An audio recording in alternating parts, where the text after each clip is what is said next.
और ऐसे भरत जी के अंदर में भक्ति भी है, भरत भगत बस वही मति भोरी। और भरत जी का कर्म ऐसा है कि जो भी व्यक्ति कर्म करता है उसमें अभिमान आ जाता है। मैंने हमारे आचार्य जी बिरले एक विधायक जी देखे हैं जो कथा श्रवण करने के लिए नीचे बैठ गए, नहीं तो जो कुर्सी आयोजक रखते हैं उन कुर्सियों में भी उनको नहीं दिखाई पड़ता कि कुछ हमारे लिए वैसी कुर्सी ले आए तुम, हमारे लिए तो अलग से कुर्सी होनी चाहिए कि हम अलग पद पर हैं। योगी जी को मैंने सुना, आदरणीय योगी जी, एक मथुरा के पास एक सभा थी, मुझे कहीं जाना था, आग्रह किया, मैं गया वहां पर। तो वहां के आयोजकों ने एक वीआईपी कुर्सी सबसे अलग उनको दी, घूमने वाली थी और बड़ी अच्छी थी। योगी जी आए, खड़े हुए, हटाओ सभी एक समय, हटाइए। और हटा करके जो सिंपल कुर्सी थी सबके लिए थी, उसी कुर्सी पर केवल योगी जी का एक चद्दर बिछाया गया। आसन तो साधु अपना लेके चलता है। इसलिए दुनिया में आज तक जो जितने भी राजनेता होते थे, मुख्यमंत्री होते थे, उन पर राजनीति का रंग चढ़ जाता था। लेकिन योगी आदित्यनाथ जी एक ऐसे मुख्यमंत्री हैं कि उन्होंने राजनीति पर अपने योगी का रंग चढ़ा दिया। ये अलग अलग है, नहीं तो राजनीति का उन पर रंग चढ़ जाता था और योगी जी ने खुद अपने रंग राजनीति पर चढ़ा दिया। सभी के जीवन में का आध्यात्मिकता का, तो ये जो वैराग्य है, ये जो त्याग है, भरत जी ने कभी भी अपने आप को राजा कहा नहीं और 14 वर्ष अयोध्या का राज्य चलाया। ऐसा कर्मयोगी आप दुनिया में बताओ मुझे। भरत में कर्मयोग पराकाष्ठा का है। भरत में ज्ञान योग ऐसा है कि भरत की बुद्धि के सामने वशिष्ठ जी फैल हो जाते हैं। मुनिमति तीर ठाणे अभिलाषी, ऐसा उनका विवेक है। और भक्ति तो सामने, वो खुद कहते हैं कि भरत भगत बस वही मति भोरी। और ऐसे वशिष्ठ जी महाराज का प्रेम है, एक तत्ववादी का प्रेम है। जब भरत पर राम जी ने देखा तो राम जी को अपार सुख हुआ। अगर भरत की भी विशेषता हो रही है, यदि भरत की प्रशंसा हो रही तो राम को प्रसन्नता क्यों है? क्योंकि भरत राम ही की अनुहारी। श्री भरत और राम एक ही है। भरत की प्रशंसा मानी राम जी की ही प्रशंसा है। इसलिए श्री राम जी भरत जी की प्रशंसा सुनने के बाद में बड़े सुंदर शब्द कहते हैं कि नाते सपत पितु चरण दुहाई। नाते सपत पितु चरण दुहाई।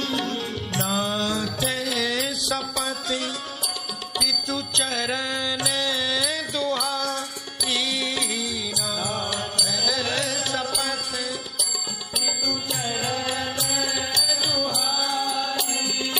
भयहु न भुवन भरत श्याम भाई। भयहु न भुवन भरत श्याम भाई। जय गुरुपद अम्बुज अनुरागी। जय गुरुपद अम्बुज अनुरागी। तेरो कहूँ बेदहूँ बड़ बड़। तेरो कहूँ बेदहूँ बड़ बड़। गुरु अनुराग भरत पर देखे। गुरु जी का अपने भाई के प्रति अनुराग देख करके श्री राम जी आनंद मग्न हो गए। कहते राउर जापर अस अनुरागु और को कह सके भरत कर भागु। आप जैसे सत्पुरुष का जिस पर अनुराग बरस रहा हो, प्रेम बरस रहा हो, ऐसे भरत की सौभाग्य की सराहना कौन कर सकता है? श्री राम जी ने किसी बात को आप सत्यापित करना चाहते हो, किसी बात को सत्य करना चाहते हो, कहते हो कि मैं सत्य बोलता हूं, तो राजनीति में भी इसकी मान्यता है, कोर्ट में भी इसकी मान्यता है। राजनीति में जब कोई व्यक्ति किसी मंत्री पद पर आरूढ़ होता है तो क्या होता है, पहले शपथ ग्रहण करता है। कोर्ट में जब कोई व्यक्ति अपनी बात को मजबूती के साथ में रखता है तो क्या करता है, एक अपने जिस भी रिलीजन का, जिस धर्म का होता है, अपने ग्रंथ की सौगंध लेता है। हम भगवत गीता की सौगंध लेते हैं कि सत्य बोलेंगे, पर एक लेते हैं। यहां पर श्री राम जी ने 2 शपथ लिए और वो कहते हैं कि नाथ शपथ पितु चरण दुहाई। राम जी कहते हैं कि गुरुदेव, मैं आपकी सौगंध खाकर और पिताजी के चरणों की आन लेकर के कहता हूं कि भरत जैसा भाई ना भूतो ना भविष्यति, भरत जैसा भाई आज तक दुनिया में पैदा ही नहीं हुआ जैसा भरत है। भयउ न भुवन भरत सब भाई। और जिसके ऊपर गुरु की कृपा हो तो महाराज फिर उसके भाग्य की सराहना कौन कर सकता है। और श्री राम जी ने स्पष्ट कह दिया। अब देखो, वहां गुरु जी खड़े हुए, वहां पर राम जी खड़े हुए और भरत जी खड़े हुए, और उन तीनों में छोटा कौन है? गुरु जी है, राम जी है और भरत जी। छोटा कौन है जी?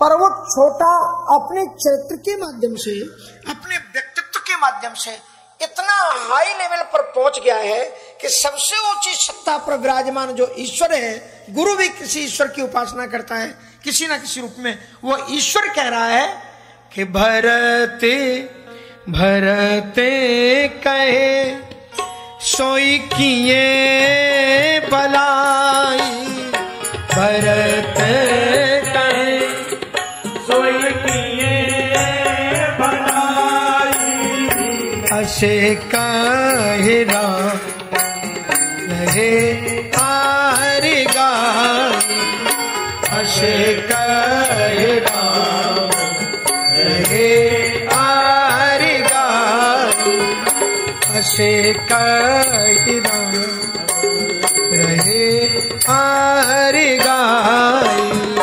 असे राम रहे आर गाई। श्री राम जी ने पूरा का पूरा पल्ला भरत जी के ऊपर छोड़ दिया। कहा, गुरुदेव, मैं आपकी सौगंध खा के कहता हूं, पिता के चरणों की आन लेकर के कहता हूं, दुनिया में आज तक भरत जैसा कोई भाई नहीं हुआ।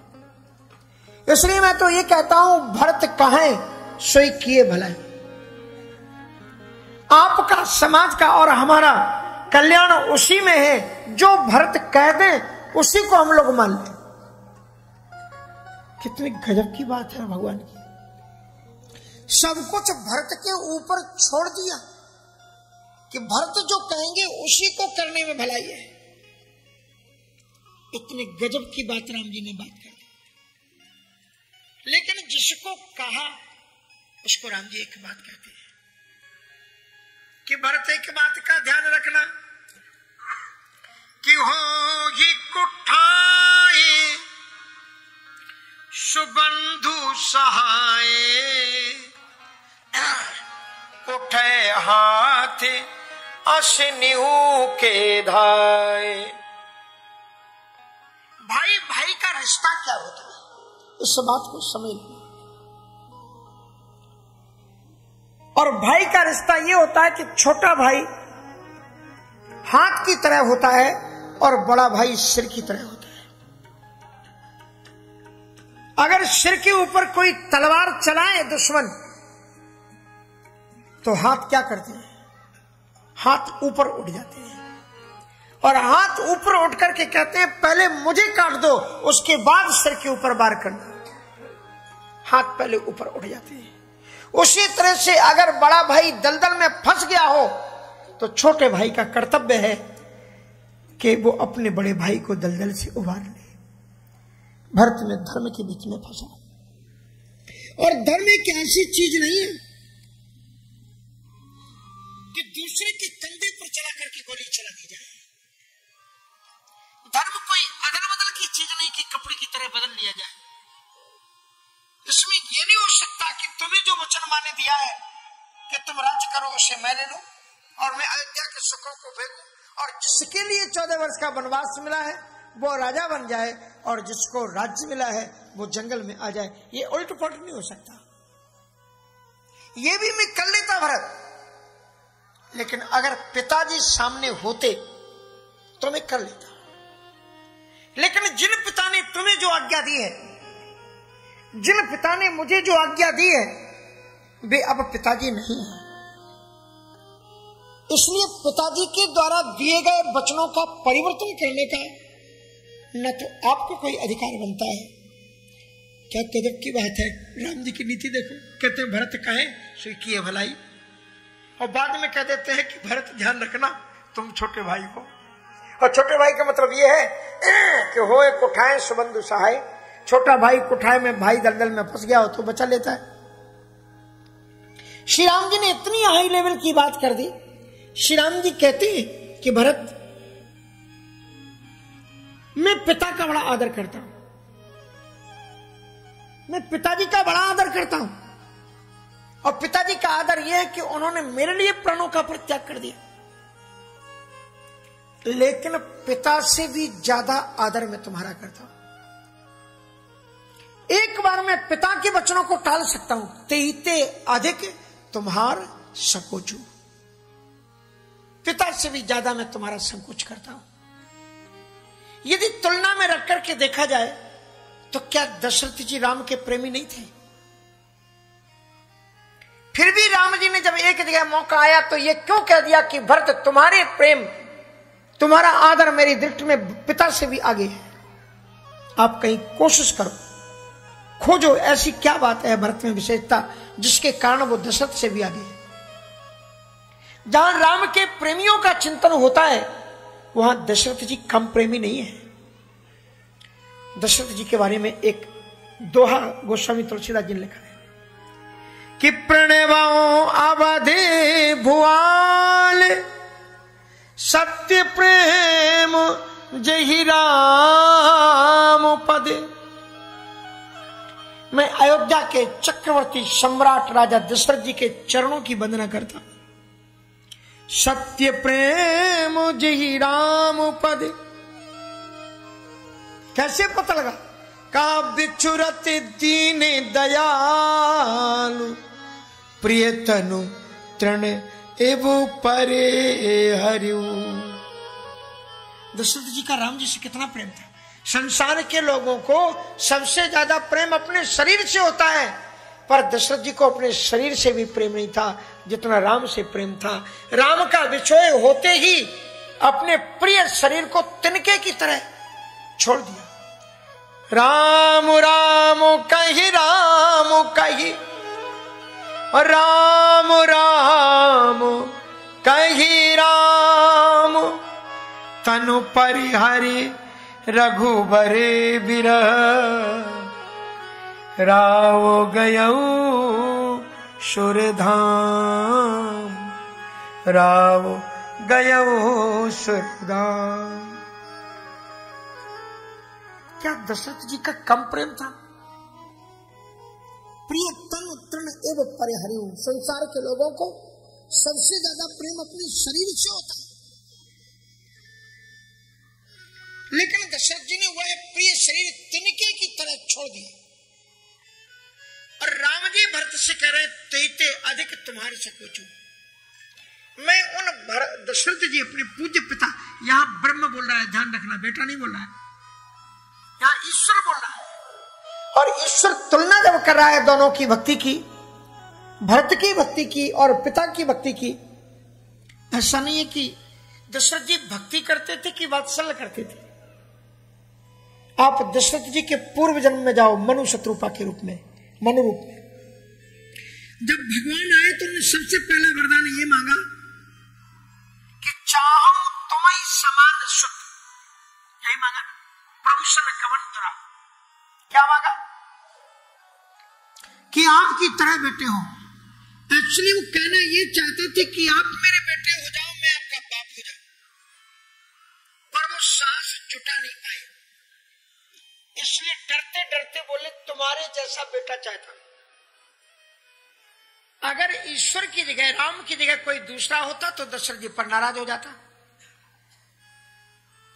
वो कह देता कि मेरे समान कौन है, क्योंकि रामायण में तो लिखा है जय समान अतिशय नहीं कोई, जिसके समान कोई है ही नहीं। राम तो अपनी उपनिषद में भी यही बात कहते हैं कि उसके समान कोई नहीं। चिन्मय द्वितीय से निर्गुण शरीर अद्वितीय है वो। अद्वितीय माने जिसके जय समान अतिशय नहीं कोई, जिसके समान कोई है ही नहीं। और उस परमात्मा से मनु जी ने कहा कि तुम्हारे जैसा बेटा चाहता हूं। दूसरा होता नाराज नहीं हो जाता, मेरे समान कौन है? आ गए कहते हो मेरे समान, खोज लो तुम ही जाके। पर भगवान ने बड़ी विनम्रता से उनसे कहा कि आप मेरे सदृश कोई होगा, मुझे पता नहीं है कौन है मेरे समान कोई होगा, पर आप सरस खोजो कहां जाई, अपने समान में कहां जाकर के खोजूं, इसलिए चिंतन मत करो, मैं ही तुम्हारा बेटा आकर के बन जाऊं। अब देखो एक बात और है कि अगर आपसे कोई प्रसन्न हो जाए, आपसे कोई प्रसन्न हो जाए और प्रसन्न होकर के वो कहे कि तुम्हें जो भी मांगना हो मांग लो, तो आप क्या मांगोगे? वही चीज मांगोगे ना जो आपके पास नहीं है।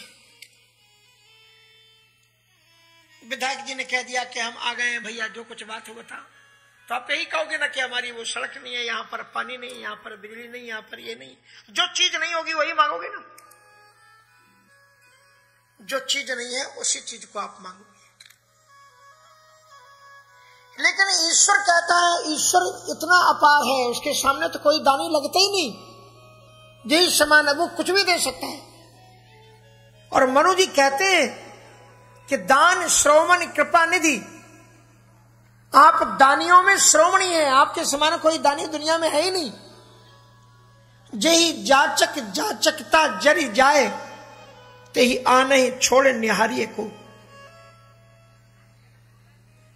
तमाम लोगों के दरबारों को देखा है, पर हे ईश्वर, जैसा तुम्हारा दरबार है ऐसा दरबार तो दुनिया कहीं है ही नहीं।